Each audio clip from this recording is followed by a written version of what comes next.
2nd Cagayan Provincial Mobile Force Company ang kanilang malasakit at dedikasyon sa komunidad sa pamamagitan ng matagumpay na implementasyon ng project models sa Barangay Kapanikyan, Alakapan, Cagayan nito lamang ika-29 ng Nobyembre taong kasalukuyan.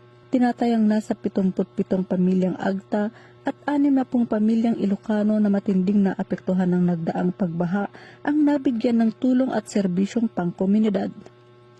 Pinangunahan ni Police Major Jefferson D. Mukay, Acting Force Commander, ang pamamahagi ng tulong na kinabibilangan ng libreng medical check-up, gamot, bitamina at iba pang pangunahing pangangailangan. Ang Holy Cross Parish Health and Nutrition Ministry Medical Team sa panguna ni Dr. Rose Lily Supnet Tala kasama ang volunteer doctors ang nagsagawa ng mga konsultasyon at serbisyong medikal para sa mga bata, matatanda at iba pang residente.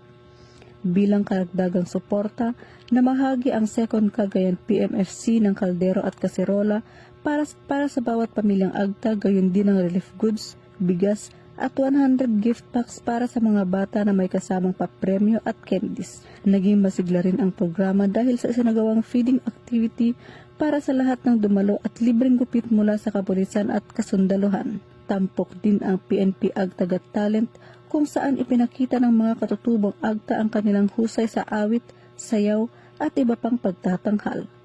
Tumanggap sila ng mga papremyo bilang pagkilala sa kanilang talento at kultura. Naging matagumpay ang aktibidad sa pagkikipagtulungan ng 2nd Cagayan Provincial Mobile Force Company Advisory Group, Alpha Company, 17th Infantry Battalion, Philippine Army, LGU Alakapan, Alakapan Police Station at barangay officials.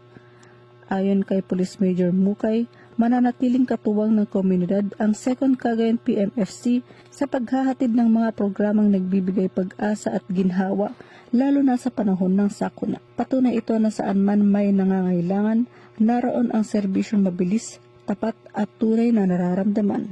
Mula dito sa Lambak ng Cagayan, ako ang inyong PNN correspondent, Patroluman Balyada, alagad ng batas, tagataguyod ng Balitang Pulis.